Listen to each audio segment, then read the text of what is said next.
21 கருவடி இந்த வேளையில போடும்போது அழகாகவே கருவுருவாகவே இரண்டை நிறைவானது உருவாகவே தான் வளர்ந்து அந்த வேள்வியிலே வீரவீரத்தோடு ஆடம்பரத்தோடும் ஆதாரி சத்தத்தோடு ஆண்டவன் சிவ சுடலை மாட சுவாமி வந்து பிறக்கின்றார். ஆமா, முதலாக 21 மாடமார்களுக்கு தலைவராகி அதாவது ஆண்டவன் அருள்மிகு சிவ சுடலைமாட சுவாமி முதலாக வந்து பிறக்கிறார்.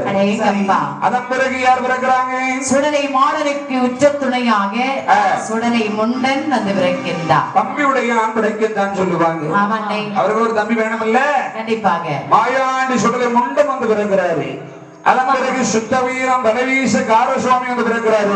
மாடன் பலவேஷக்காரனோடு பாரழகன் குடிதோண்டி மாடன் ஒற்றப்பனை சுடலை ஊசிக்காட்டு சுடலை போக்குவரத்து மாடல் சப்பானி மாடல் அக்கினி மாடல் நொண்டி மாடல் அனல் குழி மாடல் கசமாடல் தளவாய் மாடல் மாசான முக்கு மாசான புத்தி வல்லவன் கெட்டையிடும் பெருமாள் மாடல் நாட்டு மாடன் அருகுல போத்தி குலமாடனும் மாடத்தி மொய்குலாய் சுடலையில் வெற்றியாகவே 21 மாடன்மார்கள்